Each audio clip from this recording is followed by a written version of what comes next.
Bismillahirrahmanirrahim. Assalamualaikum warahmatullahi wabarakatuh. Oke. Rasakanlah sakit sekujur tubuhmu. Deng.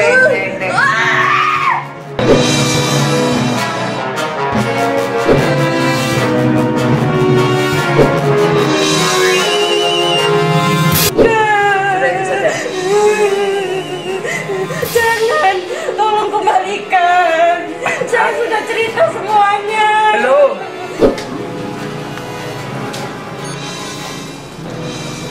Ikutin saya. Bismillahirrahmanirrahim.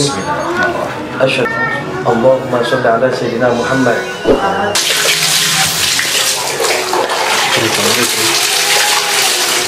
Nama Ningsih Tinampi beredar viral dan menjadi buah bibit di sosial media. Ningsih Tinampi dikenal sebagai ahli pengobatan tradisional yang dapat menyembuhkan penyakit yang berhubungan dengan hal-hal supranatural. Ningsih Tinampi mampu mengobati pasien yang disebut terkena santet, kerasukan, gangguan makhluk halus, hingga pasien yang terkena guna-guna. Tidak jauh beda dengan Ujang Bustami, beliau selain bisa membasmi para dukun santet, juga membuka praktek di padepokannya siapa saja yang ingin belajar ilmu hikmah sama beliau. Selain itu, padepokan Ujang Bustami tak jarang orang berdatangan untuk pengobatan bagi mereka yang kena santet dan kerasukan jin. Namun di balik kesaktian Ustadz Ujang Bustami, ternyata ada bacaan sholawat yang mempunyai sejarah yang sangat menakjubkan. Hal ini yang membuat beda dari kesaktian Ningsih Tinampi. Lantas bagaimana kelanjutannya? Simak ulasan lengkapnya. Budayakan nonton sampai selesai agar tidak gagal paham. Sebelum lanjut video ini, bagi kalian yang baru gabung di channel ini, jangan lupa klik tombol subscribe dan nyalakan lonceng notifikasinya agar kalian dapat video baru dari channel ini. Share juga ke sosial media kalian agar teman-teman kalian tahu apa yang kalian tahu.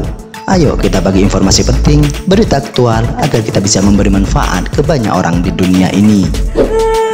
Jangan, Bu. Ternyata semua kayak es krim. Jangan. Ningsih Tinampi juga membuka praktik pengobatan di rumahnya di Dusun Lebak Sari, Karangkepuh, Karangjati, Kecamatan Pandaan, Pasuruan, Jawa Timur. Berbeda dari ahli supranatural lainnya, Ningsih mengikuti perkembangan dunia digital untuk pengobatan yang dilakukan. Pasalnya, Ningsih memperlihatkan cara pengobatan kepada para pasiennya melalui video yang diunggah di kanal YouTube miliknya. Berbanding jauh dari jumlah total subscribernya, Ningsih mampu menciptakan video yang dapat meraup 10 juta views. Dalam video tersebut, sosok Ningsih tampak sedang menunjukkan keahliannya mengobati pasien yang terkena santet. Pasiennya, seorang wanita berbaju kuning, terlihat berbaring lemas namun sambil melototi Ningsih. Sesekali, Ningsih melakukan gerakan-gerakan seakan sedang mengeluarkan penyakit dari dalam tubuh sang pasien, seperti menepuk hingga menunjuk-nunjuk. "Heh, kamu gak mau ngomong kamu. Dasar demit kowe, tak buka mulutmu." Begitu kata yang diucap Ningsih di awal video, sembari menggosok-gosokkan ujung jempolnya ke lengan pasien. Segala ucapan Ningsih itu juga selalu direspon dengan gerakan aneh dari sang pasien. "Kamu dibayar berapa? Kamu menaruhkan nyawa agar kamu dapat hadiah dan dapat bayaran. Kalau kamu urusan sama aku, jangan macam-macam kamu. Jangan harap kamu keluar dengan keadaan selamat," ucap Ningsih. Bahkan, Ningsih mampu mengembalikan santet tersebut sampai ke dukun yang mengirimnya. Ningsih mengaku mendapatkan ilmu ketika keluarganya ditimpa masalah, yaitu saat dirinya ditinggal selingkuh oleh sang suami. "Pokoknya berawal dari suamiku, dia ibaratnya punya selingkuhan, terus aku kondisinya galau banget, sedih banget, ya gitulah," ucap Ningsih. Demi bisa mengembalikan suaminya, Ningsih mengaku sampai mendatangi banyak dukun. Bahkan dalam satu hari, Ningsih mampu mengunjungi 6 dukun sekaligus hingga menghabiskan uang sekitar 600.000. Setiap hari datang ke dukun, satu hari dukunnya sampai 6, 4, sampai menghabiskan 500 sampai 600 per hari. "Gimana caranya suamiku sembuh?" tegerangnya. Namun kehidupan Ningsih mulai berubah saat ada yang membisikkan jika suaminya tak dapat disembuhkan lagi. Yang namanya Pak Damon ini bilang begini, "Jangan diobati suaminya karena ada salah satu ilmu yang sampean punya sejak sampean ada dalam kandungan," ungkap Ningsih menirukan bisikan yang didengarnya saat itu. Menurut pengakuan Ningsih, ilmunya itu sudah mulai berusaha masuk ke dalam dirinya sejak berumur 35 tahun. Namun Ningsih menganggap kekuatan tersebut tak kunjung menyatu dengannya lantaran dihadapi dengan rasa kehilangan sang suami. Ujarnya berat banget, suami yang sangat setia, sayang banget sama anak dan keluarga, akhirnya jadi siluman di dalam keluarga. Bahkan saya mau dibunuh, tidak mau menghiraukan anak, hilanglah semuanya, lanjutnya. Ningsih mengaku kembali menemui dukun-dukun.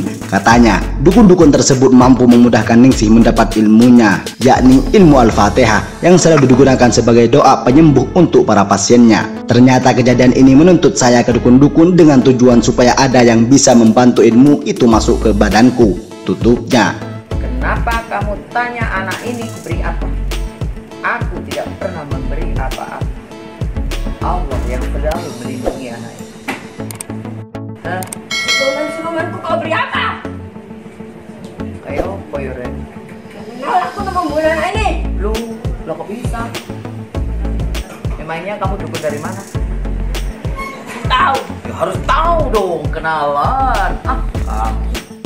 Berbeda dengan Ustadz Ujang Bustami, beliau juga membuka praktik pengobatan yang berbau supranatural di Padepokan Anti Galau Cirebon. Namun ilmu yang didapat oleh Ustadz Ujang Bustami tidak sama dengan yang didapatkan Ningsih Tinampi. Ilmu atau kesaktian Ujang didapatkan karena sering didiodoi atau ditiragati waktu dulu berada di pondok selama 17 tahun lamanya. Disampaikan HM Ustadz Ujang Bustami, di kalangan Islam dikenal istilah karomah. Karomah itu sendiri yang merujuk pada kesalehan seorang, baik saleh pribadi maupun saleh sosial, dan faedah atau manfaat dari kesalehan pada diri orang tersebut dapat membuat kejadian yang luar biasa di luar nalar dan kemampuan manusia awam. Hal inilah yang kemudian orang awam menyebutnya dengan sebutan sakti atau ampuh. Padahal kata Ustadz Ujang Bustami, karomah atau kesaktian itu berdasarkan amalan salawat atau zikir pada Allah Subhanahu wa Ta'ala. Karomah atau kesaktian amalan salawat dan zikir itu tidak datang dengan tiba-tiba, sebab biasanya orang tersebut sedemikian dekat dengan Allah. Salah satunya amalan sebagai mediasi yang dilakukan dengan khusyuk, tawadu dan ikhlas karena Allah, sehingga semua doanya terkabul. Kalau sudah sedemikian dekat kita dengan Sang Pencipta, tidak ada hal mustahil bisa terjadi, kun fayakun, terangnya. Ya, mereka intinya satu, minta dibantu doa agar lebih tenang lagi, agar lebih terus mendekatkan diri kepada Allah Subhanahu wa Ta'ala. Penanganannya seperti apa tadi itu? Kita penanganan dengan cara-cara sederhana saja, dengan doa-doa kita kepada Allah, dan juga tadi dimandiin biar tenang, dan juga dibacain ayat-ayat suci Al-Quran, dan juga setelah itu ada ritual-ritual khusus. Mereka terus berzikir kepada Allah, meminta kepada Allah mana yang terbaik. Menurut mereka sudah agak baikan setelah kita melakukan terapi-terapi awal. Kalau sudah baikan, mereka boleh pulang, dan kalau emang masih belum, saya sarankan untuk menginap di sini. Dan hingga saat ini ada berapa banyak cara yang gagal dan kesini? Sudah 4 yang sekarang. Berikut ulasan kami dalam video ini, silahkan simpulkan sendiri di kolom komentar di bawah. Terima kasih.